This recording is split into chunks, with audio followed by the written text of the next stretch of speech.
belangrijkste nieuws uit Curaçao in het Nederland. Access Journaal, vers van de pers.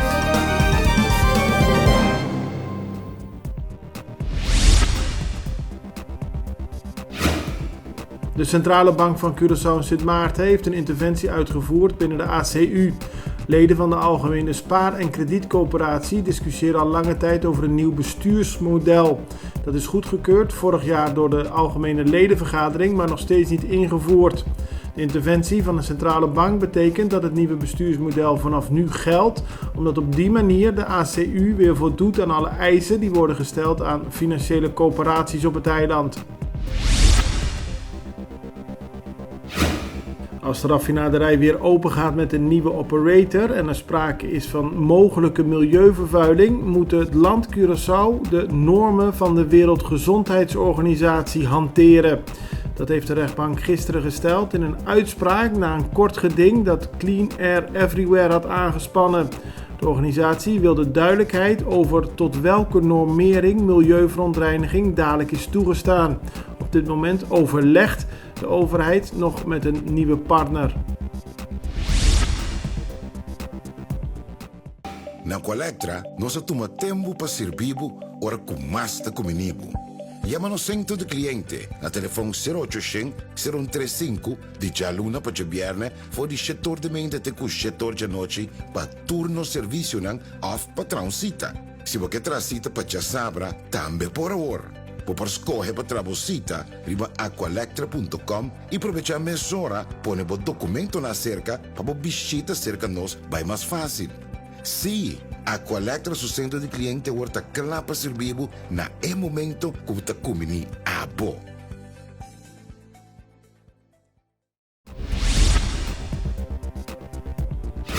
Het wordt lastig voor een nieuwe operator van de raffinaderij om zich te houden aan de normering van de luchtverontreiniging, zoals de rechter die gisteren heeft bepaald.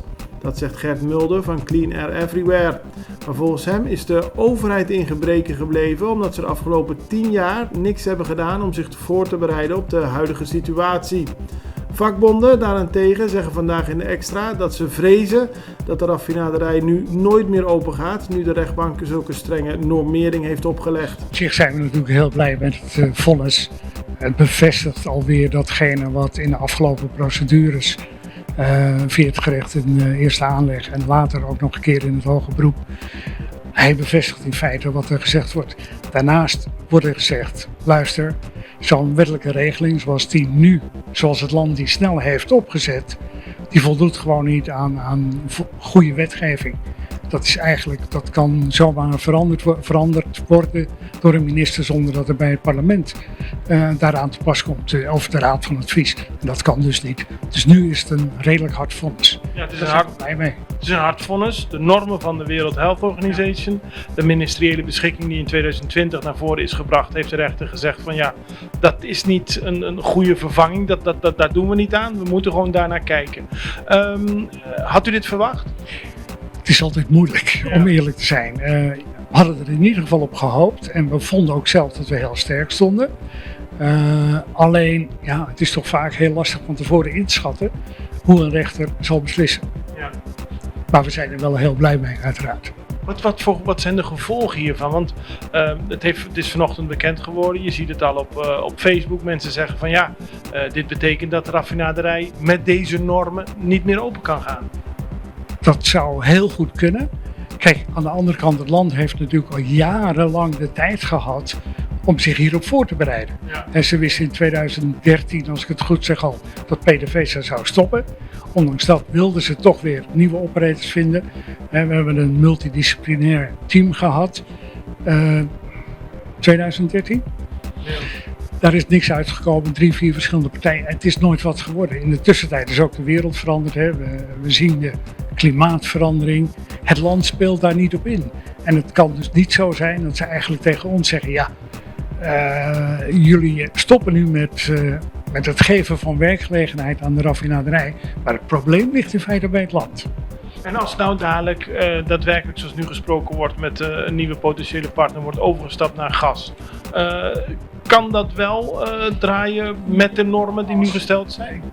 weet niet zeker of ze dat zullen halen, waarschijnlijk niet. Zullen wij dat op zich, als ze er een klein beetje overheen gaan, de normen van de WO, dan geloof ik niet dat we gelijk een rechtszaak zouden aanspannen. Maar de normen zoals het land die nu in de regeling heeft gezet, die zijn niet acceptabel. Dat is het duidelijke en die moeten er gewoon aan die wereldwijde normen houden. Ja, dat klopt. Maar lukt dat met gas, denkt u?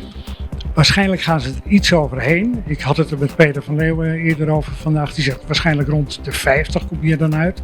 Alleen, daar liggen wel een paar problemen bij. Je moet een gasterminal hebben, die is er niet. Dat gaat je 2 tot 3 jaar duren. Je moet de hele zaak ombouwen. Dat moet ook allemaal nog gebeuren. En de vraag is of een nieuwe operator daarop wil wachten en daar alvast nu geld in gaan stoppen. En pas over 3 jaar een keer misschien wat er wat aan kan gaan verdienen. Maar u houdt het in de gaten? Uiteraard houden we het in de gaten. De Stichting Federatie Zorginstellingen wil zo snel mogelijk met minister van Gezondheid Dorothy Pieters-Janga om tafel. Dat zegt voorzitter Lionel Sint-Jacobs. Volgens de minister wordt er overlegd, maar de zorginstellingen zeggen dat dat niet waar is en dat ze nog steeds wachten op een uitnodiging om te praten met de minister over actuele problemen. Onder meer het geldtekort binnen de zorg staat hoog op de agenda. We hebben een brief gestuurd doordat vorige week de minister een paar uitlatingen heeft gedaan in de media die volgens ons niet kloppen. Ze heeft gezegd dat ze gesproken heeft met de verschillende individuele zorginstellingen en dat het probleem ligt bij de topinkomens, dat er een grote topkader is. En aan de andere kant heeft ze wel gezegd dat de subsidies zijn verlaagd.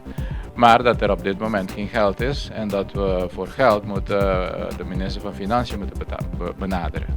Maar u gaat niet de minister van Financiën benaderen, want u wil met de minister van Gezondheid praten.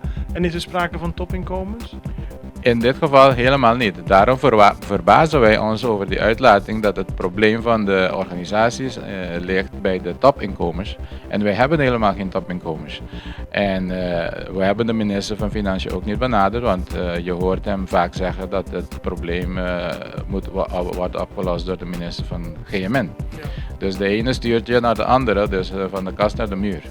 Hoe komt het dat u geen gesprek heeft gehad in de afgelopen periode met de minister van Gezondheid? Of hoe lang is het geleden dat u met haar gesproken heeft? We hebben met haar gezamenlijk, niet met haar, maar met haar beleidsmedewerkers, hebben we in januari en februari gesproken. Toen hebben ze gevraagd om alle jaarrekeningen te sturen van de 2 laatste jaren. En die hebben we allemaal gestuurd in februari, begin februari.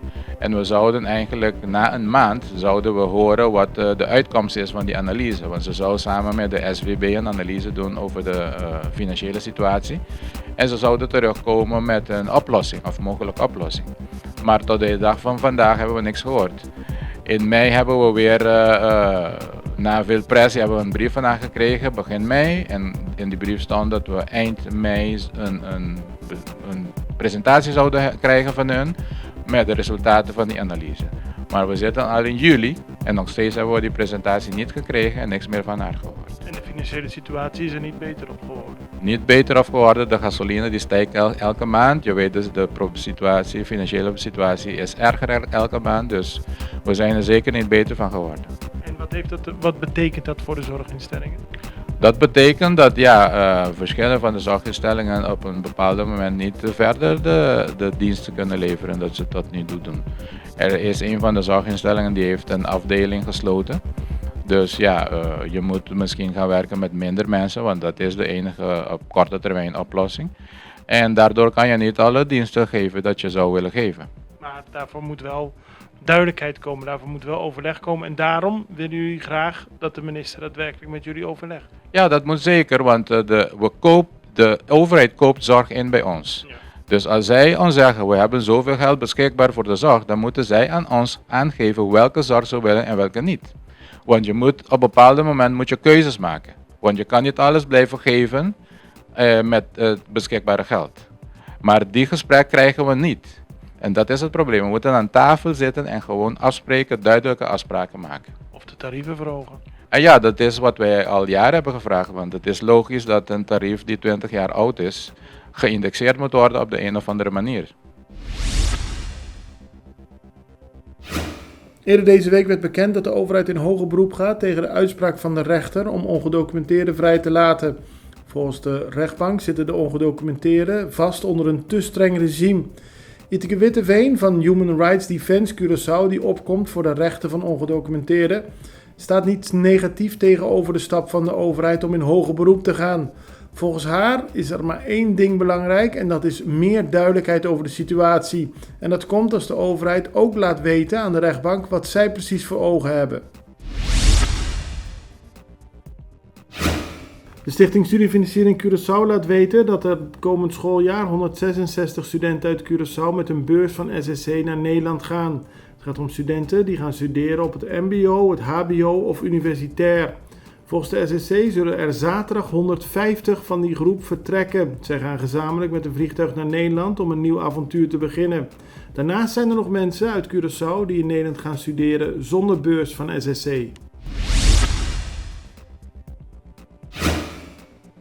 Het is een mooie week voor de sporters van Curaçao. De Extra heeft op de voorpagina de softballers, junior en senior niveau, die in Puerto Rico kampioen van Latijns-Amerika zijn geworden. Vandaag zullen ze aankomen op luchthaven Hato en zullen veel mensen ze een warm onthaal bieden.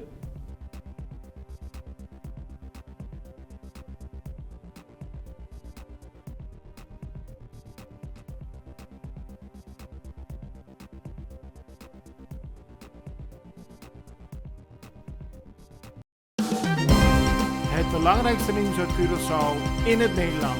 Extra Journaal, vers van de pers.